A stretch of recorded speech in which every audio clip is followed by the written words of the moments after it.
Salut à tous et ça y est, c'est enfin le retour des Daily Crypto où je vous condense les actualités crypto et blockchain de la journée. Et aujourd'hui on va voir entre autres un hacker qui s'est cassé les dents sur le protocole NIR, Warren Buffett qui est un peu bipolaire sur les cryptos, la banque centrale suisse qui montre des signes d'intérêt pour le Bitcoin, des exchanges et protocoles qui produisent de moins en moins de rendement, ou encore des rencontres crypto à ne pas manquer en France. Bref, je vais vous parler de tout ça et du reste des actualités de la journée. Mais avant de rentrer dans le vif du sujet, je vous rappelle que mes vidéos ont un but informatif et que je ne suis pas un conseiller financier, et je vous invite également à venir me suivre sur Twitter et mes autres réseaux sociaux que vous trouverez en description, et bien sûr si vous appréciez ce format, pensez à défoncer ce pouce bleu et à vous abonner pour être notifié dès que je sors une nouvelle vidéo et ainsi être au courant des dernières actualités du monde crypto. Et on commence avec l'état du marché en ce lundi avec un marché qui est mitigé alors que le BTC aussi dans la zone des 38 500 $. Et les projets qui s'en sortent plutôt bien aujourd'hui sont OKB avec un plus 5%, FTM avec un plus 8% et X qui nous fait quasiment un plus 10%. Et du côté des pertes, on a le CRO qui nous fait un moins 10%. Bref, le marché reste très tendu alors que le Bitcoin est sous les 40 000 $, mais passons sans plus attendre aux actualités de ce lundi 2 mai 2022. On débute les actualités de ce lundi avec un hacker qui s'est cassé les dents sur le protocole NIR. Pour rappel, NIR est un protocole de finance décentralisé et il a été victime d'une attaque de l'un de ses bridges.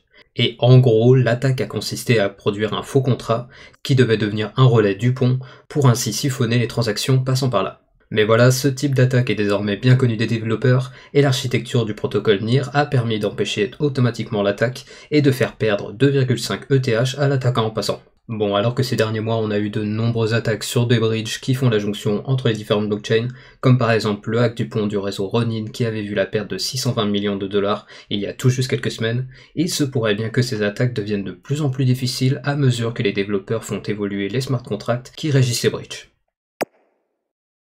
Faisons maintenant un retour sur une actualité de ce week-end avec Warren Buffett qui est un peu bipolaire sur l'écosystème crypto.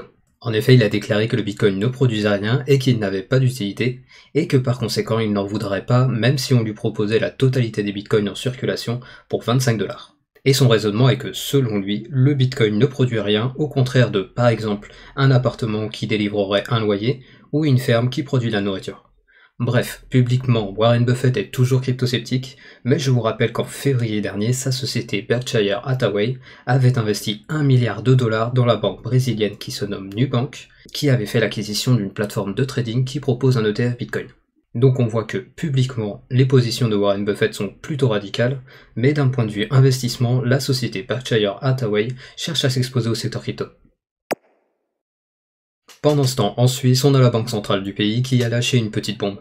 En effet, aujourd'hui, on a l'agence de presse Reuters qui dévoile que le chef de la banque centrale suisse aurait déclaré, je cite, « L'achat de Bitcoin n'est pas un problème pour nous pouvons le faire directement ou acheter des produits d'investissement basés sur le Bitcoin. » Mais il aurait également précisé qu'à l'heure actuelle, le Bitcoin ne répond pas encore aux exigences des réserves de change, et donc pour le moment la banque centrale n'en ajoute pas à son bilan. Ce qui sous-entend, quand on lit entre les petites lignes, que la Banque centrale de Suisse se tient prêt à mettre en réserve du Bitcoin dès que les conditions le permettront. Bref, vous connaissez tous la trame hypothétique de l'adoption du Bitcoin, qui débute tout d'abord par les particuliers, ensuite les entreprises, ensuite les pays, et finalement les banques centrales. Et avec ce genre d'annonce, on commence à voir le dernier domino qui montre des signes d'intérêt pour le Bitcoin, et tout cela pourrait s'accélérer si le dollar devait finir, comme le prédisent beaucoup d'analystes, par perdre sa dominance, ce qui entraînerait une compétition des monnaies et donc la fuite vers une réserve de valeur dont la production n'est contrôlée par personne. Et maintenant on va voir pourquoi Crypto.com a corrigé de 10% ce lundi. Ce dimanche, la société a dévoilé sur son blog qu'à partir du 1er juin, ils allaient stopper les récompenses pour les possesseurs des cartes de niveau inférieur, et ils vont également réduire les récompenses pour les cartes de niveau supérieur. Et cerise sur le gâteau, les récompenses dépensables seront plafonnées à 50 € par mois. A savoir que, en mars dernier, la plateforme avait déjà réduit les récompenses offertes aux utilisateurs de leur carte bancaire, et ces dernières réductions n'a visiblement pas plu aux utilisateurs de la plateforme, qui ont manifesté leur mécontentement sur les réseaux sociaux, où beaucoup se disent prêts à se tourner vers d'autres cartes proposées par Coinbase ou encore Binance, et je précise que le token CRO a fait un moins 20% depuis la publication.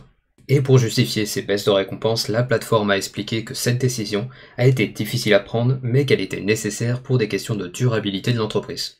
Et bien sûr, il est évident que plus un projet ou un exchange est largement adopté, et plus il doit diviser les récompenses proposées, et de façon plus générale, cela démontre également la tendance actuelle, qui montre que les acteurs crypto ont de plus en plus de mal à maintenir des rendements ou récompenses très attractifs à cause de la forte inflation, les faibles performances des marchés et les hausses des taux d'intérêt américains.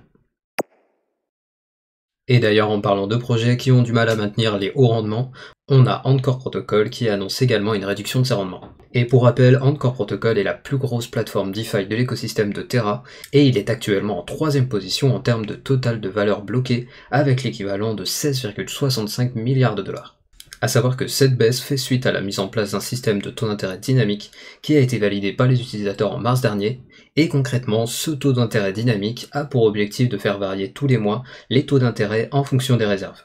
Et cette réduction intervient également pour des questions de viabilité dans le temps du projet, mais je précise que les taux sont passés de 20% à 18%, donc ça va, on reste encore sur des taux d'intérêt très attractifs. Et d'ailleurs, la valeur totale bloquée dans le protocole n'a pas diminué suite à ce changement, mais par contre, le token de gouvernance ANC a lui pris un moins 15% suite à cette application.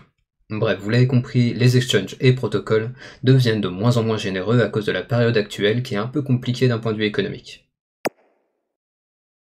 Parlons maintenant des événements et rencontres de la communauté crypto en France.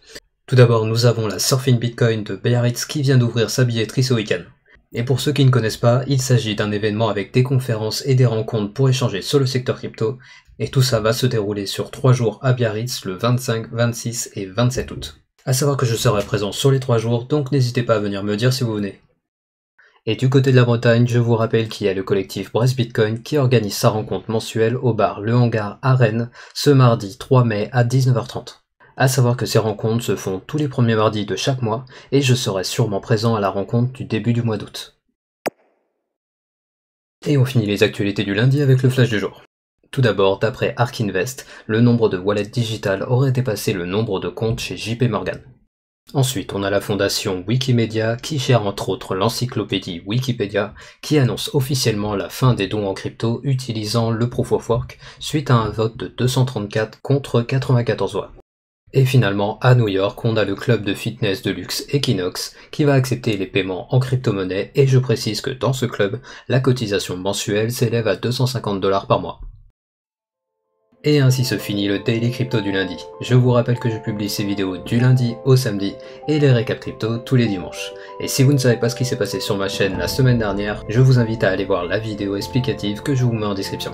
Et je vous invite également à venir me suivre sur Twitter et mes autres réseaux sociaux que vous trouverez en description. Et n'hésitez pas à venir me dire dans la section des commentaires s'il y a des actualités dont je n'ai pas parlé aujourd'hui et que vous aimeriez remonter à la communauté. Et comme d'habitude, pensez au like pour le référencement de la vidéo et à l'abonnement pour être notifié dès que je sors une nouvelle vidéo. Et je vous dis à demain pour un nouveau Daily Crypto.